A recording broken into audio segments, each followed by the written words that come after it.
नमस्कार दोस्तों, स्वागत है आपका के न्यूज़ 24/7 में। तो चलिए देखते हैं आज की headlines. Happy Ganesh Chaturthi 2023।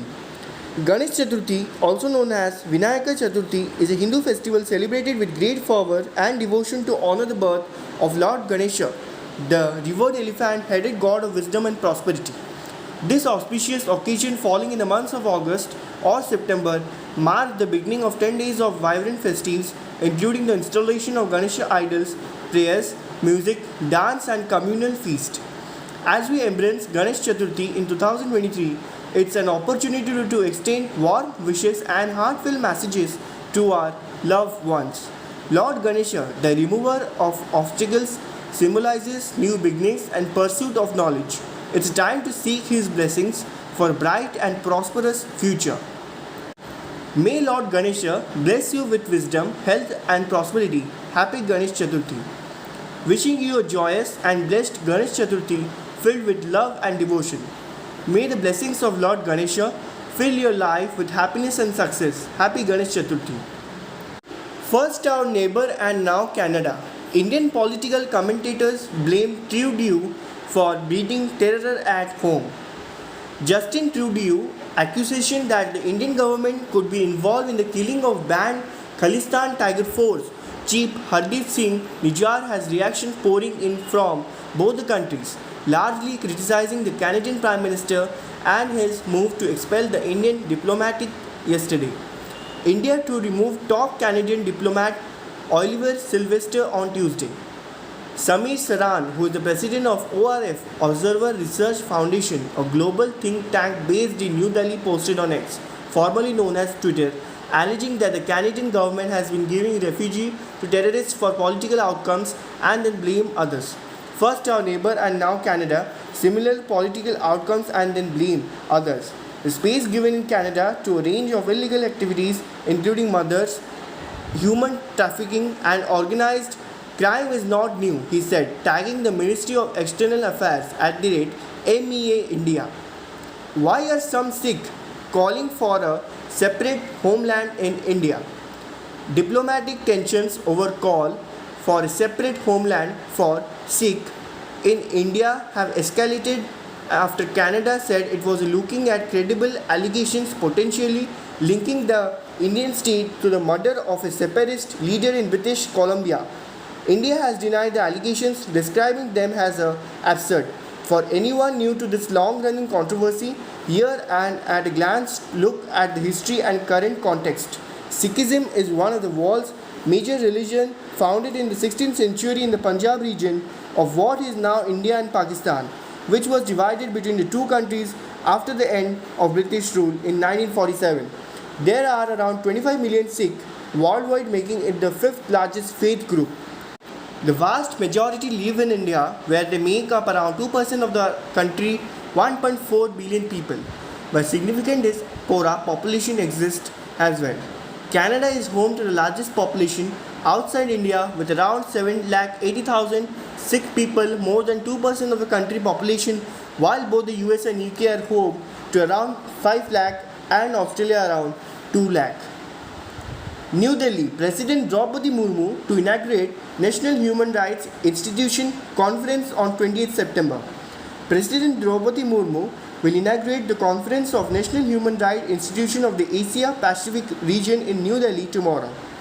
The two-day conference will celebrate the 75th anniversary of the Universal Declaration of Human Rights and 30 years of National Human Rights Institution and the Paris Principles.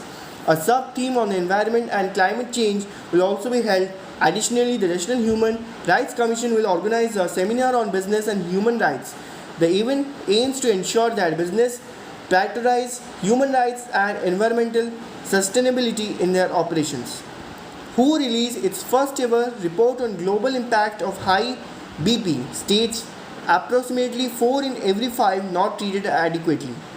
Approximately 4 out of every 5 people with hypertension are not adequately treated, but if countries can scale up coverage, 76 million deaths could be averted between 2023 and 2050, noted the World Health Organization WHO is the first ever report on the global impact of high blood pressure on Tuesday. Hypertension is the most important risk factor for death and disability in India, according to a paper in the Lancet Regional Health Southeast Asia published last date year. It adds that less than one-fourth of hypertensive patients in India had their blood pressure under control during 2016 to 2020. Though this rate has improved compared to previous years, substantial differences exist across region.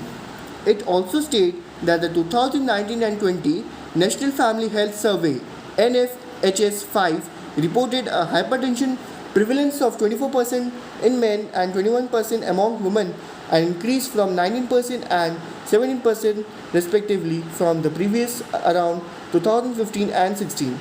India runs the India Hypertension Control Initiative Program, which is a large-scale hypertension intervention under the National Health Ministry and has been recognized for its positive work done within this country existing primary healthcare system. The WHO reported states that hypertension affects 1 in 3 adults worldwide. This common deadly condition led to stroke, heart attack, heart failure, kidney damage and many other health problems. The number of people living with hypertension, blood pressure of 140 to 90 mmHg or higher or taking medication for hypertension doubled between 1990 and 2019 from 650 million to 1.3 billion nearly. Half of people with hypertension globally are currently unaware of their condition. More than 3/4 of adults with hypertension live in now or low and middle income countries. UN General Assembly 2023 live news. World leaders gathered for 78th session. The 78th session of the United Nations General Assembly is underway in New York City, where more than 140 world leaders are meeting to discuss pressing world issues. General debate, one of the UN's most anticipated annual events, offer a platform for leaders to address issue of international concern through 15 minutes speeches. Of the 5 permanent members of the UN Security Council, only one will be represented by its top leader. The United States, its President Joe Biden, will be in attendance. Ukrainian President Volodymyr Zelensky will make his first in-person appearance at the General Assembly since Russia's full-scale invasion of his country in February 2022. Low pressure area forms over Bay of Bengal. IMD forecast heavy rain for 4 days in Odisha. The Indian Meteorological Department IMD said a low pressure area has formed over the Bay of Bengal and under its impact widespread rainfall would occur in some districts of Odisha for 4 days from Tuesday. Besides rainfall, thunderstorms with lightning will also occur in some places of the state during the next 2 days, the IMD Regional Center here said in a bulletin.